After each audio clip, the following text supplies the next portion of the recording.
It's Matt, it's Jim, and today it's everything basketball. The AP Top 25. We see Duke on top after they beat Michigan on Saturday in DC. Matt, I mean, it's fun to look at these polls, but it really doesn't mean much at this point in time, does it? No, no. I mean, it's similar to the AP poll in college basketball is similar to that of the AP Mm-hmm. poll in football, especially at this point in the season. It doesn't mean a whole lot. Like good for them. They moved Iowa State up to the 4 line. Mm-hmm. Um, that's something that's kind of been based on the predictive models that you saw coming. Is a lot of places have had Iowa State on the 1 line in terms of their Mm-hmm. March Madness predictions. That almost feels like a response to that. Mm-hmm. Um, and you can go down the list here, and yeah, it's nice to see the rankings and that, and it Right. gives you something to go off of. But it's just not indicative of really any future success necessarily. This is solely just something that you can use as well for this. That's the main thing that you can use it for is for talking about it this point in the season.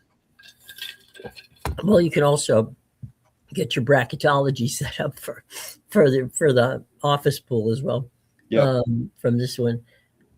Right now, Duke might just be the best team in college basketball right now, but could be Arizona. Michigan had a chance. Iowa State's playing tough. Houston, UConn, Florida, Purdue, Gonzaga. I mean, the usual suspects are there.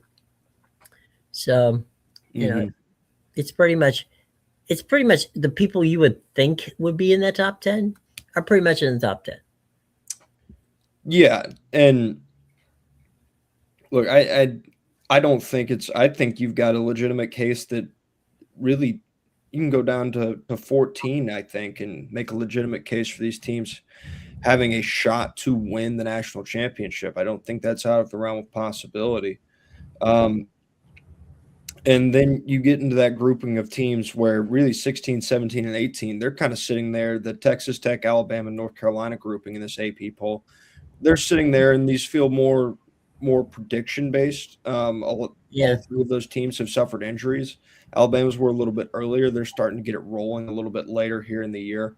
North Carolina and Texas Techs have come more recently to really two of their biggest players in Caleb Wilson and, for the love of God, I can't remember. I think it's Jacob Toppin that got hurt for Texas Tech, and he's a key piece of their operation there.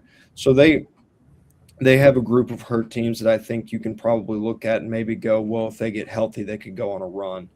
Mm-hmm. Um, and then you've got some. It feels like with this poll and the poll in football is towards the back half of this top 25 in the low 20s. You have this grouping. There's a couple of like non-power four teams that sit here in Mm-hmm. St. Louis and Miami of Ohio, and they feel like they're almost in there kind of ceremoniously. I don't know. I'll tell you what. I think Miami of Ohio 27-0. I've seen Miami of Ohio play, and I've seen St. John's, Texas Tech, or Alabama, obviously Mhm. Southern North Carolina, BYU, Arkansas. I think Miami of Ohio deserves to switch places with St. John's. I mean, I see what Rick Pitino's done. Now, in fairness to St. John's, they have played much better than they have. They stumbled out of the gate. There's no question Mhm. about that. But I mean, Miami of Ohio plays in the MAC. The MAC is not the worst basketball conference in the world. It's not the best conference in the world. But you win 27 games at this level of college sports, it's got to get you something better than 21.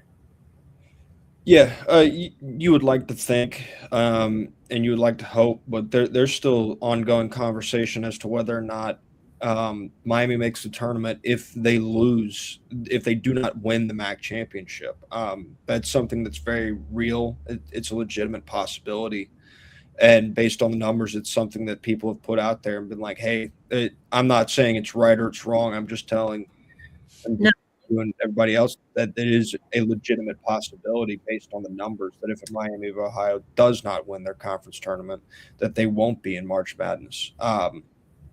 And that's more based on the level of competition that they've had to play as opposed to anything else. I agree with you wholeheartedly. What they've done is impressive. Winning 27 games in a row, it doesn't matter where you win them, how much better you are than the other team. That's still an impressive feat because it is sports.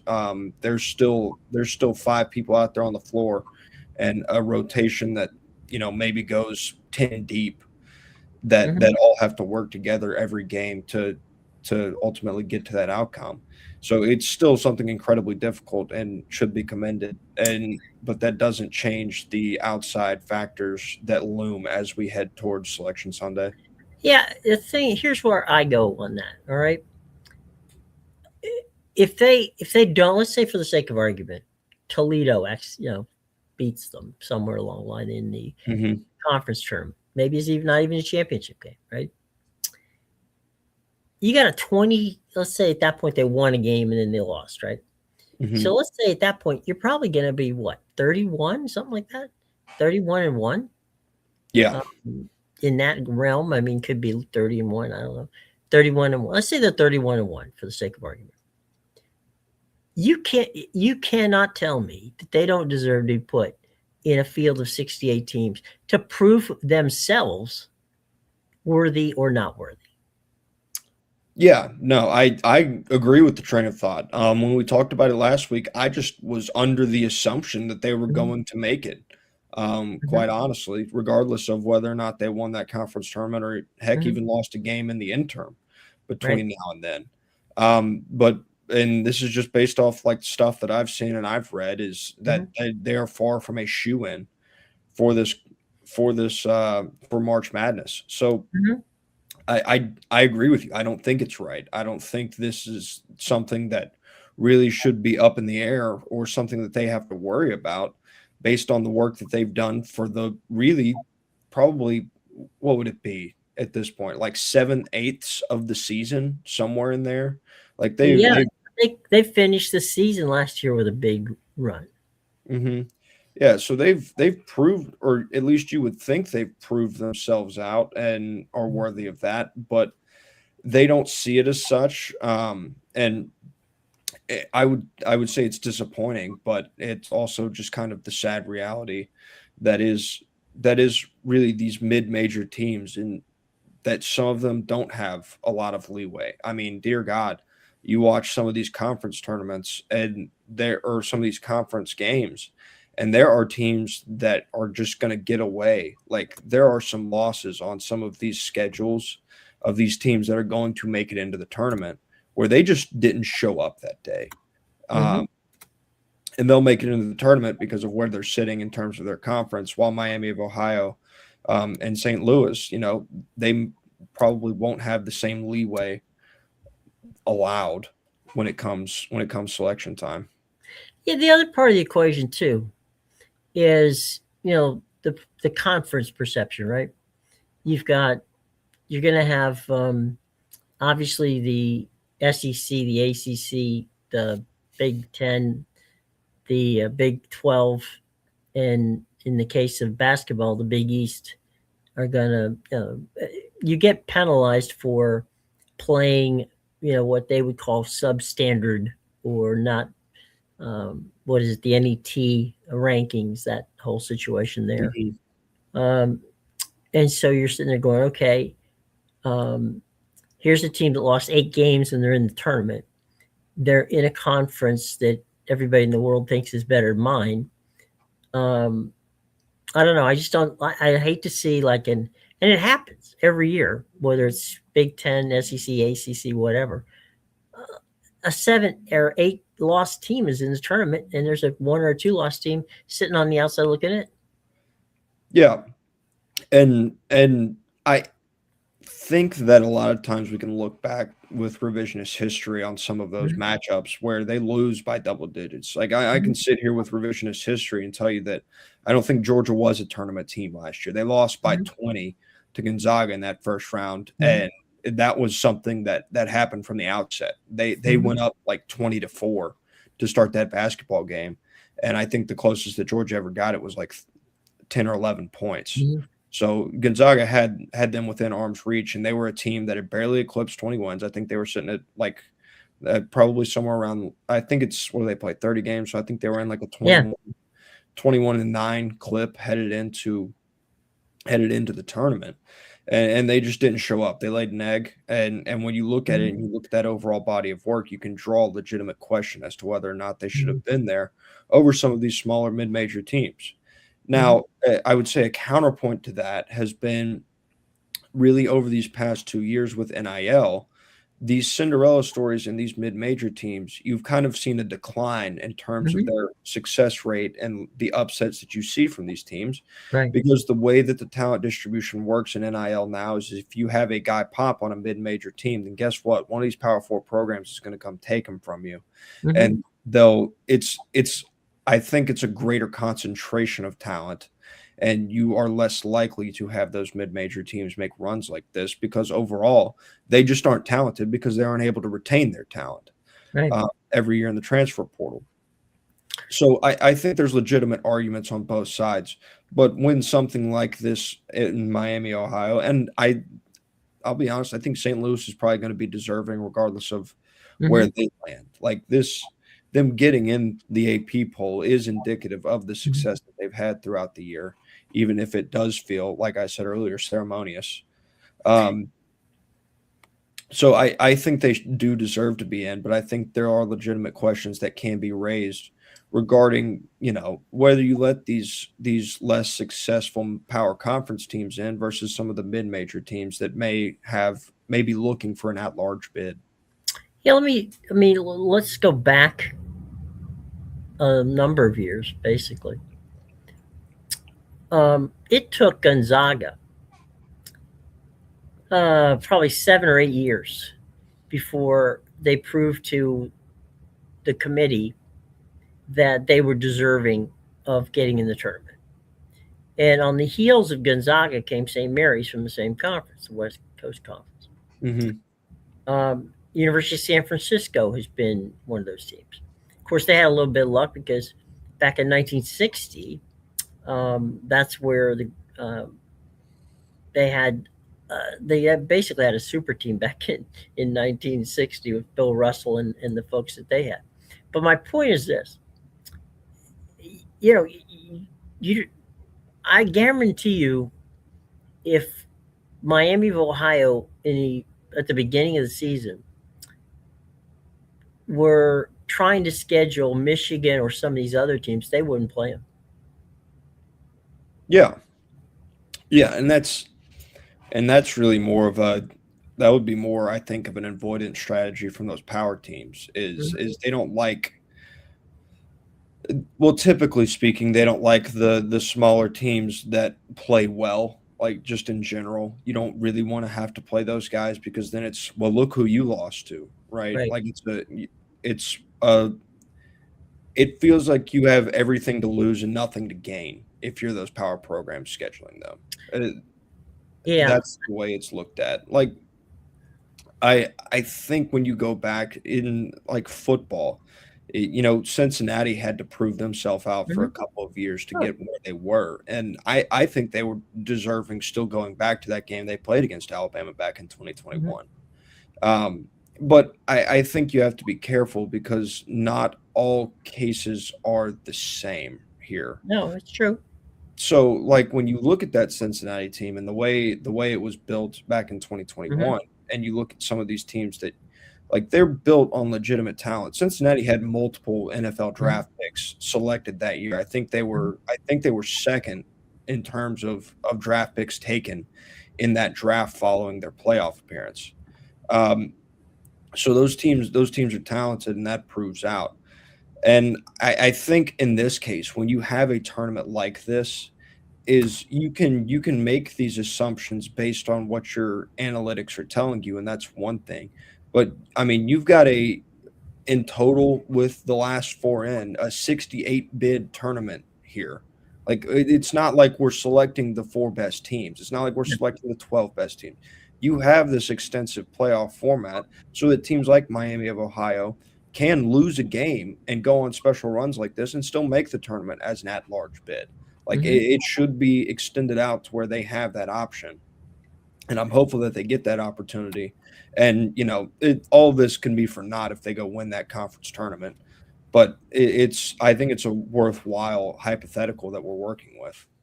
Yeah, I think, again, this is not what's, it's not that I want to see, prove them wrong, prove they don't deserve there. That's all I'm saying.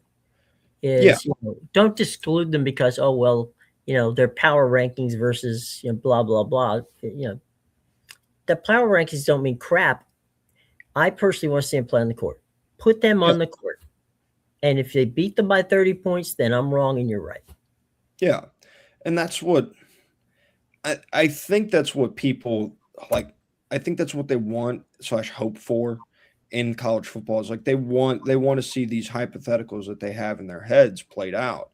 Right. And it's a bit more of a fantasy land in the world of football, but this is reality in college basketball. This is something that's happened time and time again, and Mhm. there's proof behind it. And so models like that, when they go out and if they tell me that's like that Miami of Ohio is not a tournament team if they don't win the MAC championship, I just Mhm. have to vehemently disagree with it.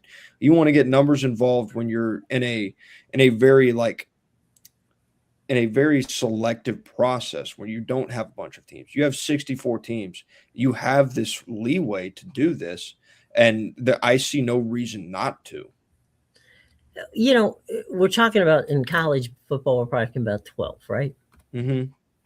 In college basketball, 68. How in God's name, would you sit there and go, well, maybe not? It's like, well, you got 68 teams in the tournament. Why not give, a team a chance to prove themselves?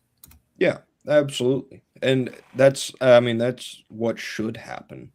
It's just a matter of will these people get lost in the numbers? And I think there's also a case to be made that you can also turn it around on the other end and be like, well, they've got 68 teams they have to like base this off of. We've got to go on some metrics. Otherwise, we're just kind of picking who we want. And I think that's fair, but I think it's got to be, and this isn't a new thought process, but No. a balance of record and metrics are something Mhm. that are necessary. You have to take their entire body of work into account as a whole. It's something that I wonder how well they are able to do it given the quick turnaround, because I know they're in that room and this is something that they work on and study for a while, but when push comes to shove, those tournaments, some of them end Sunday morning or Sunday afternoon, and those rankings come out later that day. Yeah, but in fairness, those are the big guys. Yeah. Okay. It's not like the little guys have to wait for the little guys at the end of the day. Yeah. What I just honestly, from my standpoint, the SEC, the ACC, the Big Ten, and the Big 12, they just basically look there and go, okay, how many teams can we stuff in this tournament from our conference? Because they benefit from it.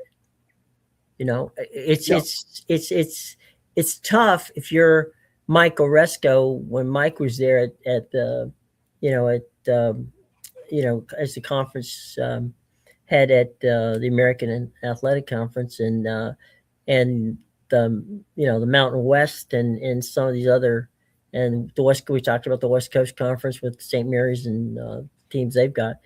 I mean, they got a snowball's chance in hell when you've got Mhm. those four power leagues, five with counting the Big East in basketball, trying to wedge in one or two. Yeah. Yeah, and that's where I think you do have a legitimate case. People have made this case really in these past 2 years of this 12-team format, talking about the SEC. Mhm. And I think it's fair. I think there's a reasonable question to be brought up regarding the actual power that are in these conferences, right? Mhm. Like they've been like, well, it's basically been like they're just putting these teams in here because they've got that SEC logo. Mhm. Same goes for all power conferences, I think, Yeah. in college basketball, that there are going to be some of these mid-major schools that have legitimate rosters Mhm. and they have had very good seasons, but they didn't win their conference tournament and they're getting stuck behind and I mean, I can say this pretty honestly here. They'll get stuck behind a Georgia basketball team that just has not played Mhm. consistently well all year. They'll get stuck behind some of these middling schools. Like UCLA is now a team that is in position to make a run or to Mhm. make March Madness. They're a team that got housed by Michigan State on the road. Mhm. Now they backed it up with a good win at home Mhm. against Illinois, but they're a team that hasn't been good all year. Like these are teams that have not been good all year, but they're allowed a lot more leeway. And to Mhm. an extent, you have to allow that because they are playing, as you would view, objectively more difficult schedules. But when you have teams that are doing some special stuff, if they're only losing 2 or 3 games in a season and they come up short in a conference tournament, like there can only Mhm. be one conference winner. That doesn't mean there's only one good basketball team from that conference. And I think it's just a hard line for the committee to walk overall. And it's something that feels or not feels it's imperfect in its process. And it's something that leads you and everybody else to a conversation of like, well, we need to expand this thing. Like that's the automatic assumption. It's like expansion, expansion, expansion, no matter the tournament format you're talking about. But at certain point, you know, you're dealing on this back end with imperfection, and there is no true right answer when you're dealing with multiple things that are imperfect and comparing them against each other. I would prefer, and this is something I've, basically thought, okay, let's see if anybody pays attention, cares about it. I would like to see all the panel, the people who choose the games, not be aligned with any conference. I would like a rotation of 8 or 10, whatever you want to call them, guys who get in there, who are from the NBA, who are from and let them analyze who the best teams are. Let them put in their things. So there's no bias as to, okay, what's going to happen here. Now, in fairness, on the other side, to your point, right? Mm-hmm. There are seasons where um, 7 or 8 SEC teams get in, and 4 or 5 ACC teams get in, and the first thing they yell about is that, oh well, the SEC forced them in. Well, they didn't really force them in; they deserved it. Okay, Mm-hmm. and so you have those arguments, but I would rather see a blue ribbon panel of 8 people who are given the opportunity. They know college basketball. They could be former coaches. They could be whatever, broadcasters. I don't care what it is, but figure it out. Let them spend the time from, say, let's say they from the first of the year, they take it from the first of the year, and then they move forward to tournament time and get you the 68 teams. I just think, regardless of whether it's fair or not, perception is that the power conferences strong arm people when they're in that room behind the door, or they make deals. Mm-hmm. Yeah, and And that may or may not happen. I'm just saying the perception is there. yeah, and that's when you're dealing in like that's the politics of it, right? And there's just no I mean, as much as it sucks to say, like there's no way that any average fan or person will ever know like true backdoor No. politicking, and it's very possible that it's something that happens. I there was speculation regarding the ACC's commissioner Jim Phillips, Mhm. in terms of the way the college football playoff panned out, like Right. that stuff is real, at least in terms of the theories that go out there, but there's just no way you're ever going to Well, prove it. Notre Dame was mad at him. Yeah. Yeah, exactly. Felt like it was backstab. They felt like Mhm. they were backstabbed. And so it's something that probably does happen to in a little Which, bit. by the way, is pretty rich, given the fact that the ACC took all of the Notre Dame's. Notre Dame doesn't seem to have any problem taking their money from the Olympic sports, but they get upset whenever you know Phillips picks Miami over Notre Dame. Yeah, almost a parasitic relationship they have with the ACC. Right. So just to go back to that larger point, it's like Mhm. these conferences, I think there is a legitimate case to be done wrong, but I also can go back and say that odds are when you're dealing in these teams, and you're talking about these Mhm. teams, they're not going to win a national championship. It's a similar circumstance to there's like I think genuinely there's maybe 12 to 14 teams in that are ranked right now that could, in the realm of possibility, win a national championship in basketball this year. Like that's what you're talking about. Now, you want to talk about like whether or not these kids deserve it and they've earned it. That's one thing, and that's good, and I can absolutely get on board with it. I also can sit here and tell you that whether or not I think Miami of Ohio is deserving of a spot, regardless of whether or not they win their conference championship, that regardless of whether or not they make it, I don't think it's going to really impede on the fact that of whether or not Miami of Ohio can or cannot win a national championship in basketball this year. Because I think if they don't make the tournament, it's an obvious no. And if they do make the tournament, it's still going to be a no. Well, let me go back again for back in the days for a little while. Let's go back to Jim Larrañaga's George Mason team. Mm-hmm. Jim Larrañaga's George Mason team beat three number one teams, during the season in the tournament to get to the Final Four. Mm-hmm. Now, you could make the argument, well, they're not going to win a national championship, and they didn't. They didn't. Yeah. They got bounced. But they sure as hell made it to a Final Four. We don't have to go that far back to FAU. And before that, Florida Gulf Coast. Yeah. So, I mean, my only point is this. Are they going to win a national championship? The odds are very much against them. Should they not be given an opportunity to get into the field to see where they go? I would rather see 2, 3, maybe 4, 5, whatever. Let's say 4 or 5 teams that come from the non-power conferences, and we're including the Big East in this one. Given the opportunity to play and to prove it. That's all I'm saying. It's, yeah, you got your metrics, fine.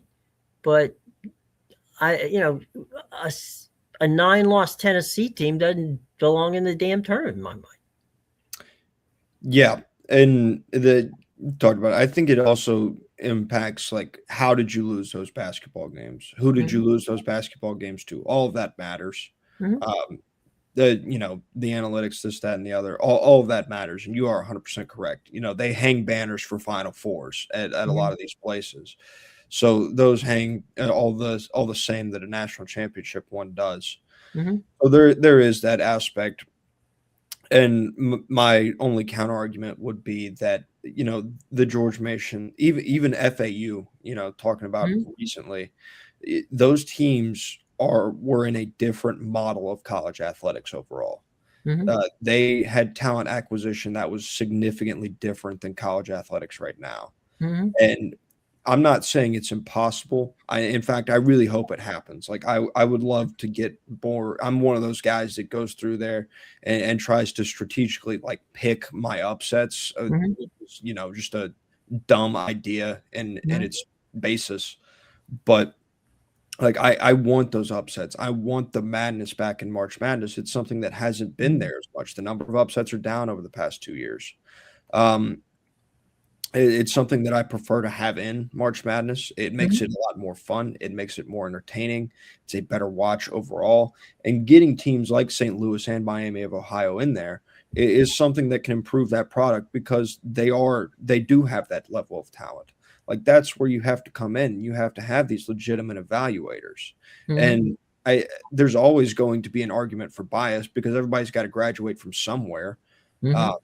At least you would think so if they're sitting in a room making a decision like this. Right. So that will never escape us unless we just went straight computers. But then you get into computers and all this already been there sitting up. So it's ultimately an imperfect process. Always has been, always will be, Yeah, forever, evermore. yeah, I totally understand. And look, you're absolutely right that whenever a team succeeds and you're a mid-major, you get rated by the big boys. Hmm. Okay, and then you have to rebuild it again, Yeah. uh, if you're lucky to do it. Uh, I just think from the standpoint of, for me, let's. I just talked about the mid majors. I'm going to make a quick pivot here. Uh, to see Iowa State win the championship this year would be phenomenal to me. Hmm. Just like Indiana winning the national, the football championship. Yeah. These are not schools that people think of as powers in any sport. Yeah. Indiana for basketball, yes. Iowa State, been a long time since the Cyclones have hoisted any banner of significance. So I, I get what you're saying, and from my standpoint, I'd like to see the mid majors get there. If they can't, I'm not upset if one of these teams that in the top 10, 15 that are not the typical blue bloods find a place at the table and win. Yeah. And I mean, you can scroll down because it is interesting to see, and not all of them are like this, but there's different entries into the AP top 25, and it's got a little more spice, I think, than it normally would, or it Mhm. has had in the past heading into this. Because like you've got a team like Nebraska. I Nebraska was was about to say that. undefeated at one point this year. Like Yeah. they've played some fantastic basketball. They're sitting there waiting. Texas Tech's another one of those schools. They haven't really hung a banner for anything. No, Uh, Texas Tech hasn't had teams since Bob Knight coached there. yeah, and then you go like BYU, another one of those schools. Been years. Danny Yeah, Ainge. Yeah.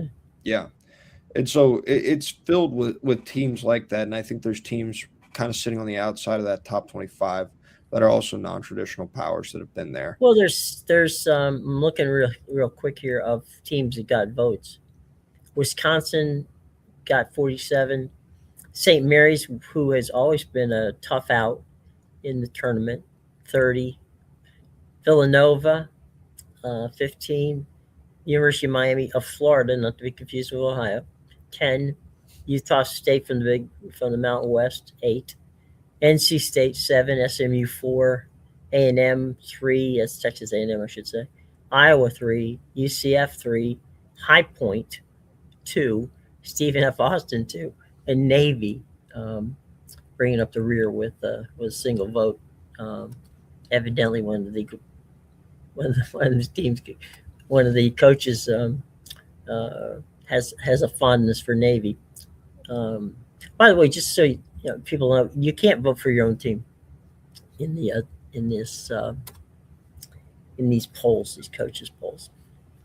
Thank God. If that counts for anything. Yeah, which I mean that should be, or at least you would think it's something of a kind of a relief, but some people will probably still take issue, say there's biases one way or another. Because I mean, there's people that bring it up. They're like, man, so I don't know why so and so hates this team or that team. Mhm. And I mean, they talk about it in the coaches polls a lot. Like there was, oh God, who was it?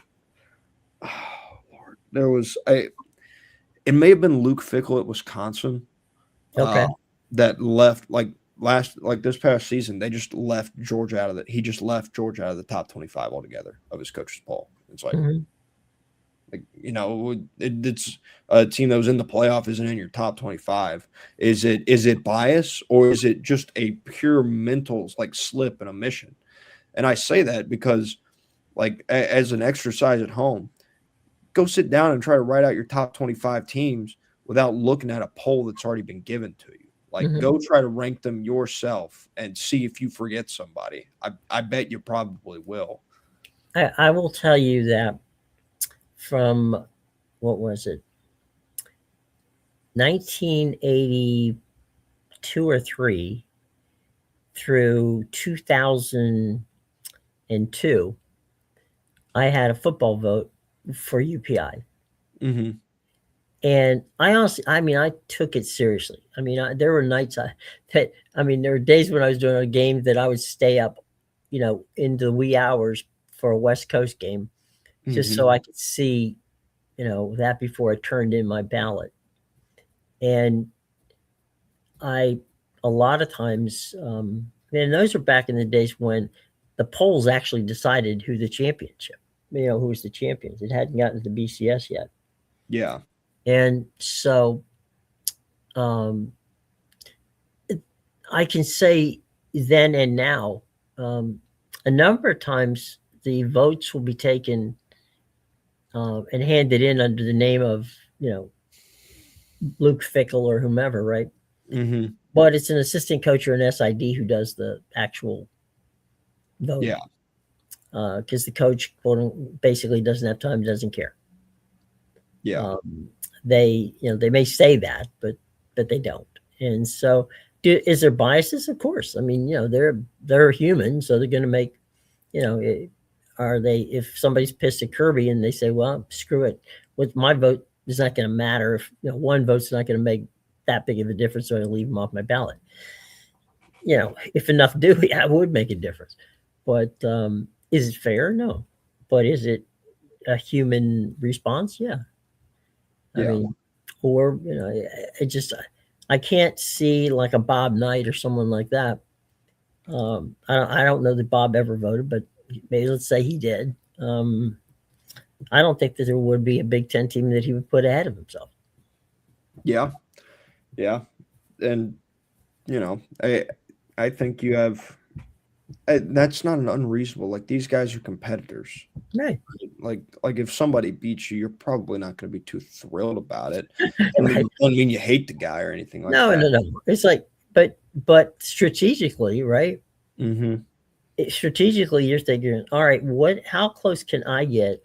What's it going to take for me to get above 5? Let's say you're ranked at 7 and Mm-hmm. you won and you want to get to 6. Yep. Strategically, how do I get that vote? How do I Yeah. get those votes to get me over? Yeah.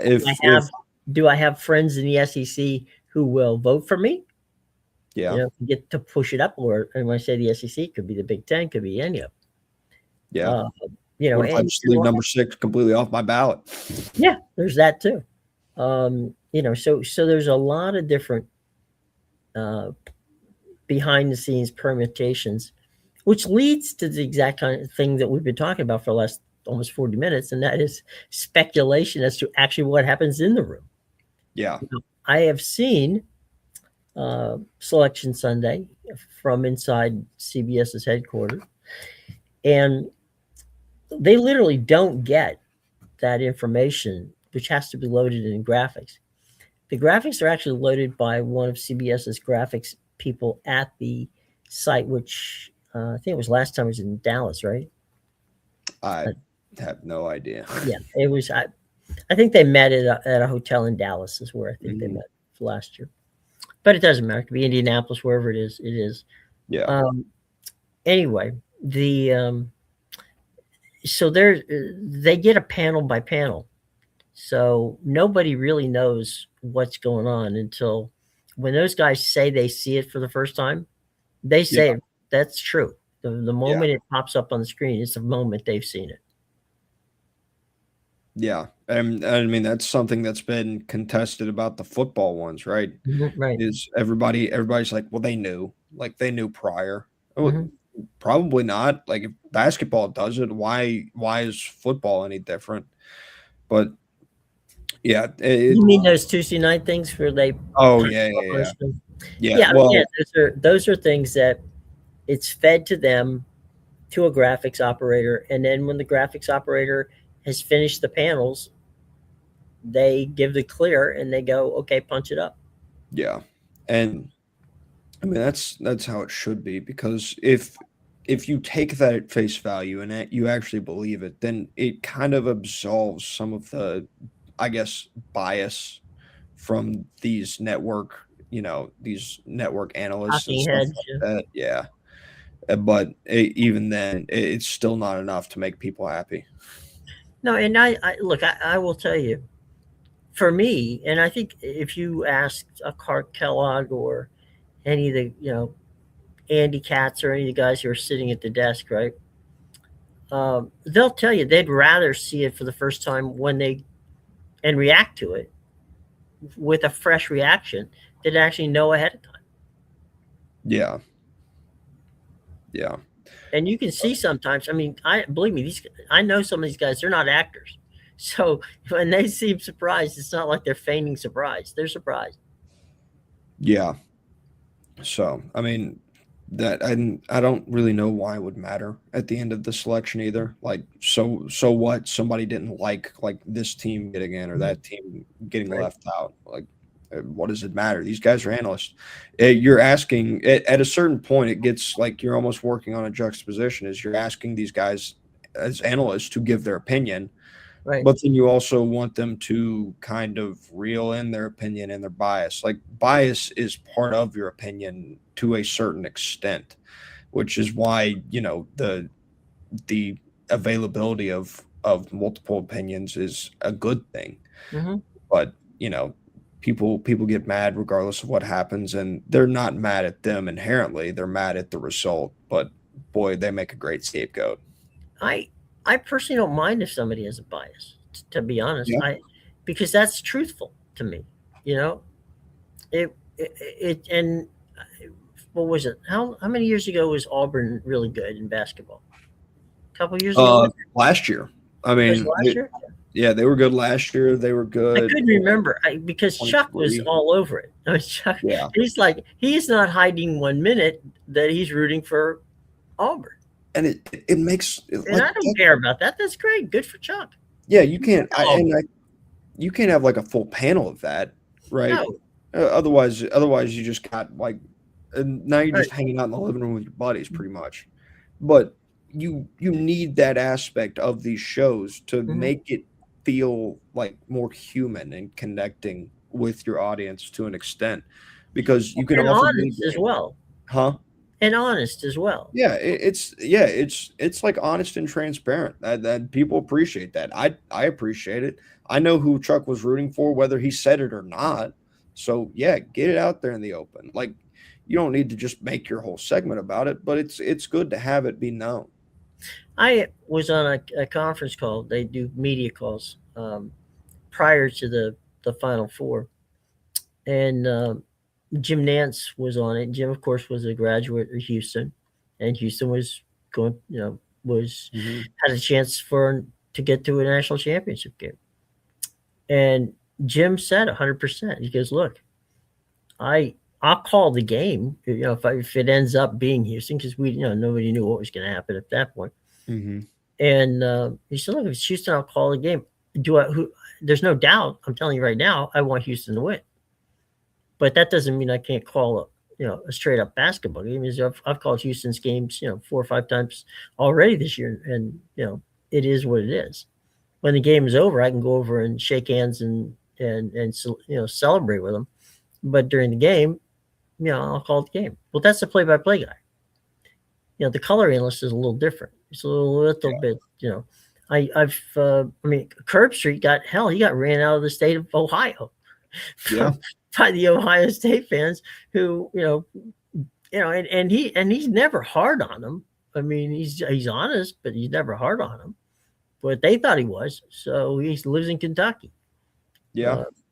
Because people they couldn't take it anymore. Yeah.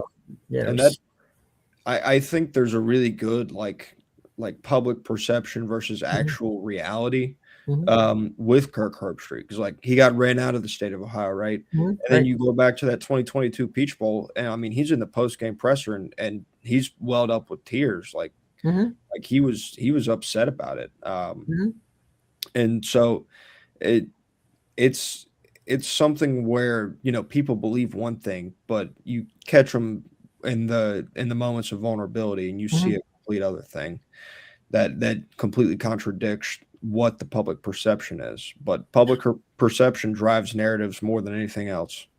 Well, and you got to know, we were just talking about Chuck, right? Hmm. His relationship with Auburn has always been tight. Yeah. His daughter went to Auburn. This is for him, Auburn is his home. Yep. So he knows the head basketball coach. He knows all the players. It would upset me. Not just I'm not an Auburn fan. But it would upset me as a fan that he wouldn't have that he wouldn't care about the team that, basically that was how he got to the NBA, was going through Auburn. Yeah. Yeah. And I mean, that's what people, like fans of the teams, that's what they want to hear. You don't want to hear that a guy like Todd Gurley did an interview. He was asked about the transfer portal. He's like, heck, man, if I was around during the transfer portal, he said, I might have gone everywhere. I might have went to Miami. He said, I probably would have done my first year at Georgia. I might have went to Miami. I might have went to USC, somewhere like that. He could have gone anywhere. He said, I may have transferred, every year if it was available to me in the option. It's like, as someone who loved Todd Gurley growing up, that's not the ideal thing that I like hearing. But it is there. I would have much rather preferred been like, no, like I loved the University of Georgia as my home. Like that's something that you would rather hear. And it's something that it really endears the fans to you.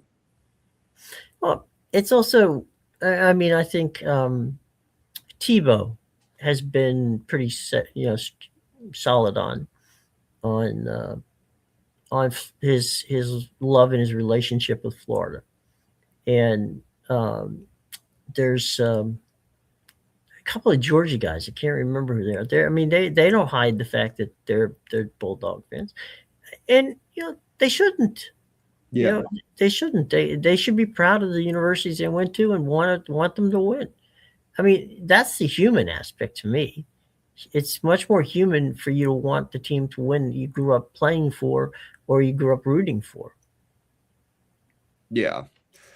Yeah. And it's almost like if they don't come out and say that, it's like almost like dreams shattered or like reality shattered. It changes your perception and your view of that person or that athlete.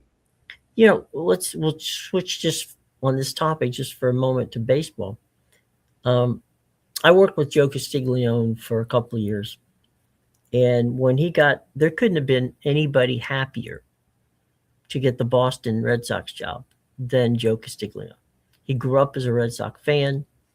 He ate, drank, and slept the Red Sox, even though he was doing Cleveland Indians games and Milwaukee Brewers games with me. And I can guarantee you that those were not his two favorite teams.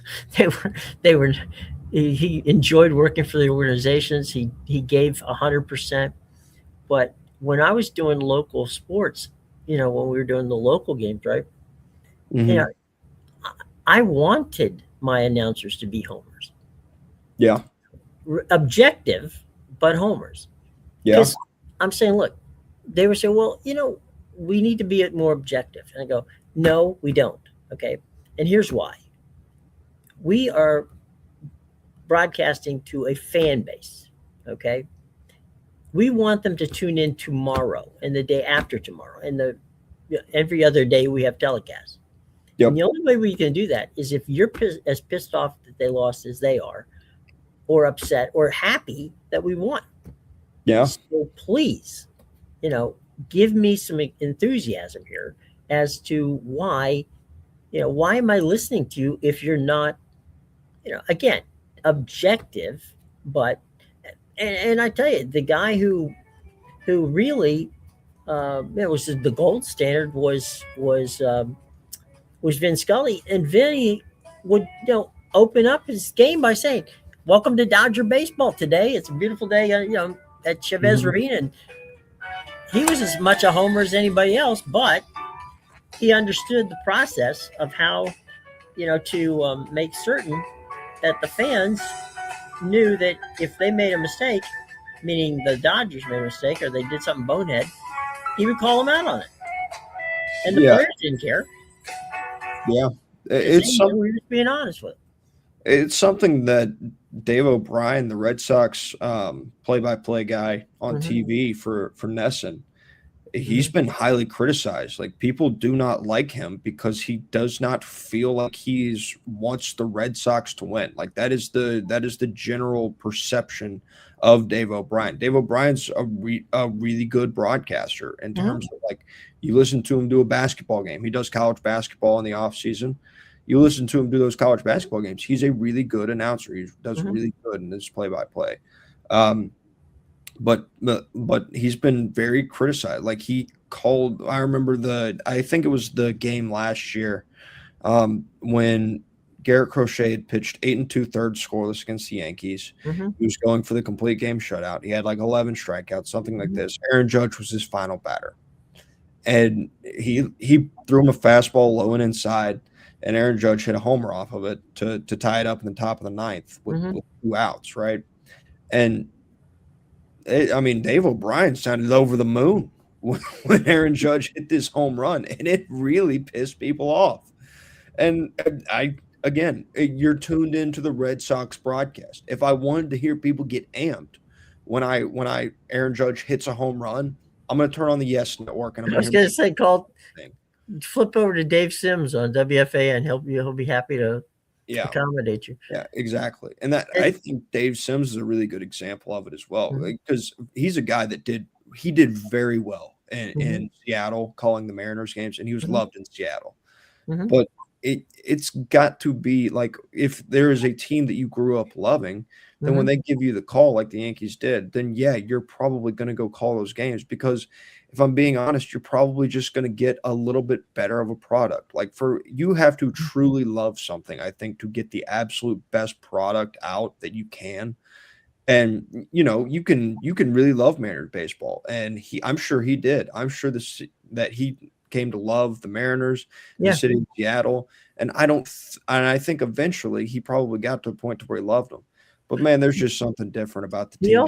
He also won 6, Washington Sportscaster of the Year awards from the state of Washington. So even though he lived in New York and had an apartment in Seattle, he became very much loved there. But like you said, if you are, if you're going to replace John Sterling, who do you replace him with?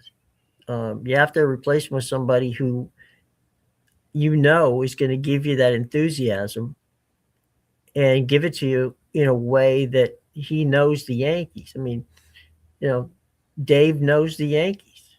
Dave was one of the first broadcasters that WFAN hired when they started their, all sports talk shows. So, he had a long history of following the team. Brilliant writer, by the way. He started off his career as a writer, and he covered the Yankees for the New York Daily News for a while. So, you're right about that. And I will never ever quite understand why John Henry and the guys took Dave O'Brien over Don Orsello, who to me was as good a broadcaster as in the business, and he was a Red Sox broadcaster. Yep, that's a fantastic question that Red Sox fans have been asking since Don left. Never will get an answer on that. We just get to live in eternal frustration over the change. And in fairness, Don has been nothing but a gentleman about the whole thing. It took him 2.5 seconds after he left there to get the job in San Diego, where they love him in San Diego. And I'm pretty sure he's not missing the snow out there in Southern California in his lovely home. But you got to feel for a guy like Orsello, who gave all that time. He gets aced out by a guy who really was more of a national announcer than he was. And again, this is no shade on Dave. I've known Dave for a long time. I like Dave. But Dave came in as an ESPN broadcaster. Okay. And they liked Dave's, delivery. They liked everything about Dave, except for the fact they forgot that Dave wasn't a Red Sox guy. Dave's never been a Red Sox guy. Yeah. And that's what I was saying is like he is a fantastic play-by-play guy. Mhm. He can do a terrific job, like Yeah. unbiased. When you just listen to him call a game, he does a very Mhm. good job. But the problem is that you're not tuning in to listen to him call a game. You're Mhm. tuning in to hear him call the Red Sox, right? Mhm. So you want that feeling of it doesn't need to be like he doesn't need to be in there with his ball Mhm. cap on and a flag waving around says Red Sox #1 Right. fan, right? But he's got to feel like he's at least kind of rooting on the Mhm. team, like egging them on a little bit, Right. instead of just just calling the game as it is. And he does a good Well, job calling. I mean, That's if you look at sounds over the years, right? Um, Greg Brown, who calls Fox's, replaced Joe Buck as Fox's lead baseball announcer, mhm. is the voice of the Dodgers. Okay, Yep.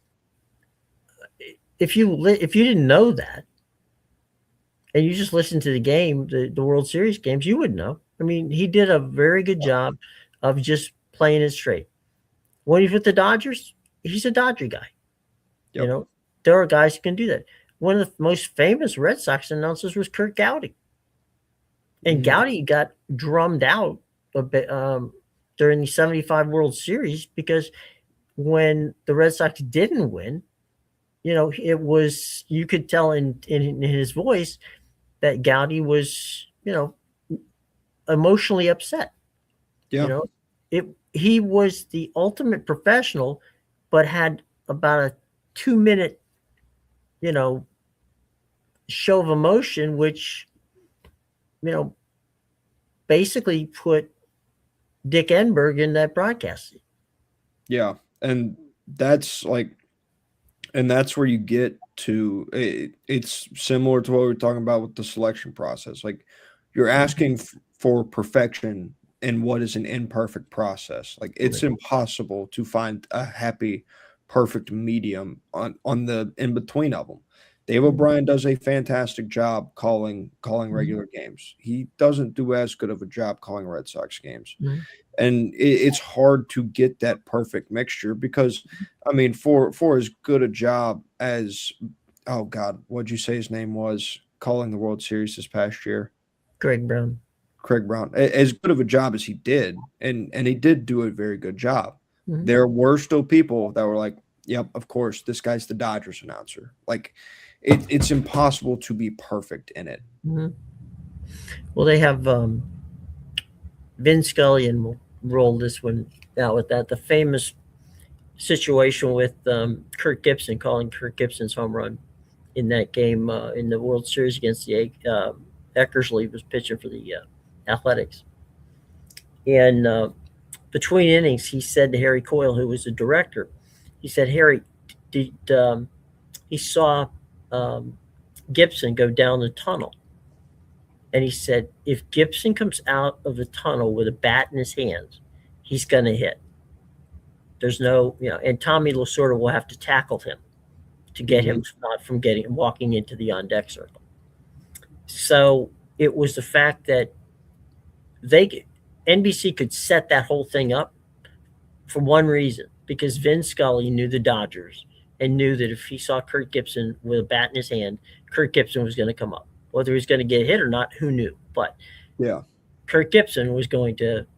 And when the ball went out of the ballpark, Vin Scully took his headset off, walked back, watched watched the action go for about a minute and a half, almost 3 minutes actually. Walks back, puts his headset on, and continues the game, allowing the crowd to react to what happened. Yeah. And And you can't get more professional than that. He knew what was going to happen. Didn't know he was going to hit a home run, but he knew Gibson was coming up. And again, not that we're picking on Dave O'Brien, but it seems like we are. The it just happens to be our example. He's our example, Dave. Dave, Dave is a guy who likes doing national work and does a good job. Yeah. And there's no problem with that. But there's there are markets in this country he could get away with that. without any problem whatsoever. Yeah. It's not going to be Boston. No, no, it is the wrong market to have that kind of middle ground in. Well, For and sure. then when you replace a Bostonian and a guy who went to school in Boston, Yeah. in Don Orsello, who was loved by the Boston fans, you're not doing yourself any favors, and that's the front office. Yeah. Yeah. Absolutely. Yeah. 100%. Because there 100%. happened to be another opening at that time, and it was in Chicago, the Cubs. And he was in that race. Boog Sciambi got that job. Mm-hmm. And that's another good, he's another good announcer. Yeah. And he got that gig. And so Dave got the Red Sox job. So, could he have gotten away with it in Chicago? Probably, maybe. I don't know. The Cubs fans are not quite as upset about the broadcasters as they are in Boston or New York or and Philly. But it is what it is. We can only hope that the broadcast that the teams understand the importance of somebody that fans like Mm-hmm. and keep them around. Yep. But I know there's a lot of good young broadcasters out there who are doing a good job in Major League Baseball, and you hope for them that their teams have their back. Yeah. It's something where you almost wish like broadcasters were able to have like you can almost safeguard the information, at least when it comes to sports broadcasters. You could safeguard their information. Like no one needs to know what team this guy grew up rooting for or what school he went to, because the only thing that can come from that is claims of bias, one way or another. And while I think there are very limited cases where they may be true, in a lot of cases, they're just anything but. Mm-hmm. Well, and I mean, it's one of those things where you just have to, we all have our favorite people, and I'm Bob Carpenter, who was the Nationals announcer from the time the Nationals became a team in Washington, retired this year, and I was very happy to see Dan Coco, who's a young guy who started with them as their field reporter, and then went to their pregame, postgame guy, and he filled in for Carpenter because a lot of people don't realize that during the season, the play-by-play guys and some of the color guys get a week to 10 days off during the season. Usually it's during a series where nobody really cares about that series. And so Dan got a chance to fill in for Bob, and I was happy to see them, give this kid who has been with the Nationals for, he came into the team about 10 years ago, grew up in that broadcast system, and was rewarded for his good work. And to me, that's what if you pour your heart and soul into it, and you should be given the opportunity if you deserve it, and he did. So I'm happy to see that happen for him. And by the way, one last thing as we're on our way out the door, the Braves announced their new Braves network. Braves Vision. Braves Vision.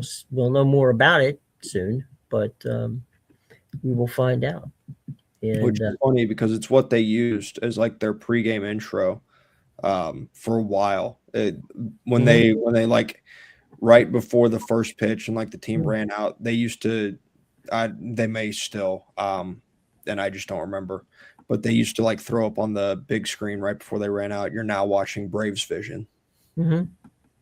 Well, they're doing what a lot of teams are doing. If you sign up early for the tickets, I mean, for the deal, you get 2 tickets to a regular season baseball game.